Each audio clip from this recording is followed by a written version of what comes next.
এই তিনটি আলামত দেখলেই বুঝবেন আপনার জীবন পাল্টে যাবে। আপনার সামনে সুদিন আসছে, আপনি ডিপ্রেশনে, কষ্টে, হতাশায় শেষ হয়ে যাচ্ছেন।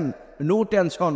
যদি দেখেন আপনার জীবনে এই তিনটি আলামত ঘটে যাচ্ছে, তাহলে আপনার জন্য সুসংবাদ। বিশ্বনবী সাল্লাল্লাহু আলাইহি সাল্লাম বলছেন, আপনার জন্য সামনে সুদিন আসছে, আপনার কষ্টের দিনগুলি শেষ হয়ে যাচ্ছে। যেমন করে আল্লাহ সুবহানাহু ওয়া তাআলা সূরাত আলাম নাশরাহের মধ্যে স্পষ্টভাবে বলেছেন, ফা ইন্না মাআল উসরি ইউসরা। প্রত্যেক জিনিসেরই কষ্টের পরে আল্লাহ পাক সুখ রেখেছে। সুতরাং চিন্তার কোনো প্রয়োজন নাই। যদি দেখেন যে আপনার মধ্যে তিনটি আলামত পাওয়া যায়। বিশ্বনবী সাল্লাল্লাহু আলাইহি ওয়াসাল্লাম অনেকগুলি নিশানা দিয়েছেন যে তোমরা বুঝতে পারবা যে তোমাদের কোন সময় সামনে সুদিন আসছে। অনেক সময় কষ্টে, ক্লেশে মানুষ কষ্ট করতে করতে এমন ডিপ্রেশনে পড়ে যায়, মনে করে আর জীবনে কোনোদিন আমার শান্তি আসবে না, পৃথিবী থেকে চলে যাব, আত্মহত্যা করব। বিশ্বনবী বলছেন, ও তুমি যদি দেখতে পাও যে তোমার জীবনে এই তিনটি আলামত ঘটে যাচ্ছে, তাহলে তুমি বুঝবা যে তোমার জীবনে সুদিন আসছে। বিশ্বনবী সাল্লাল্লাহু আলাইহি ওয়াসাল্লাম সর্বপ্রথম বলেন, তোমরা যদি দেখতে পাও যে ফজরের সময় তোমাদের ঘুম ভেঙে যায়। ফজরের সময় ঘুম ভেঙে যাওয়ার মানে হলো আল্লাহ সুবহানাহু ওয়া তাআলা আপনার জন্য সামনে সুদিন রাখছেন। ফজরের সময় হঠাৎ করে আপনার ঘুম ভেঙে যায়। আগে ঘুমিয়ে থাকতেন কিন্তু আপনার ঘুম ভাঙতো না, আপনাকে জোর করে ডেকে নিয়েও নামাজ নেওয়া যেত না। কিন্তু এখন দেখছেন ফজরের সময় যখন আজান হয়, মুয়াজ্জিন আজান দেওয়ার সাথে সাথে আপনার ঘুম ভেঙে যায়। বুঝতে হবে যে আপনার ভালো দিন আসছে। আল্লাহ সুবহানাহু ওয়া তাআলা চায় যে আপনি খারাপ জায়গা থেকে, খারাপ জিনিস থেকে ভালোর পথে ফিরে আসেন আর আল্লাহর দিকে রুজু হন। আপনি মসজিদে যান, নামাজ পড়া শুরু করে দেন, দেখবেন সকালবেলার সূর্য ওঠা যেমন সত্য কথা, আপনার জীবনে সুদিন আসবে, আপনার জীবনটা সুন্দর হবে, সেটাও তেমন সত্য কথা। সুবহানাল্লাহি ওয়া বিহামদিহি সুবহানাল্লাহিল আযীম।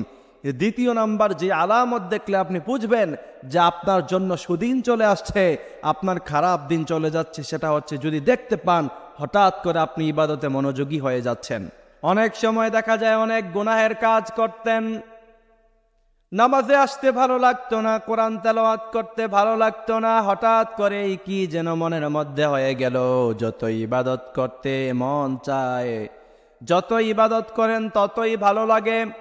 বিশ্বনবী সাল্লাল্লাহু আলাইহি সাল্লাম বললেন, এই আলামত দেখলেই বুঝবা যে রাব্বুল আলামিন তোমাকে অনেক পছন্দ করে, তোমার সামনের দিনগুলি অনেক সুন্দর বানাতে চায়। এই জন্য বিশ্বনবী বলছেন, হঠাৎ করে কাউকে ইবাদত করতে দেখলে কখনো কটু কথা বলো না। অনেক সময় দেখা যায় আমাদের সমাজে কেউ যদি হঠাৎ করে ইবাদত শুরু করে দেয়, আগে মসজিদে কখনো আসে নাই, হঠাৎ সে মসজিদে আসে, তার জন্য কটু কথা বলা শুরু করে দেয়। বিশ্বনবী সাল্লাল্লাহু আলাইহি ওয়াসাল্লাম বলছেন, তোমরা কখনো এমনটি করো না, কারণ ওই ব্যক্তিকে আল্লাহ পাক পছন্দ করা শুরু করে দিয়েছেন। তৃতীয় নাম্বার যে আলামত দেখলেই বুঝবেন আপনার সামনে সুদিন আসছে, আপনার কষ্টের জীবন পাল্টিয়ে যাচ্ছে।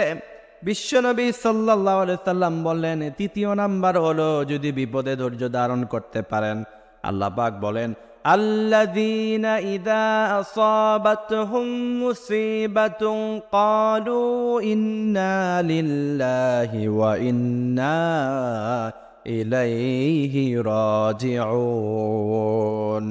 মুসিবতের মধ্যে যখনই পড়বেন তখনই ধৈর্য ধারণ করবেন।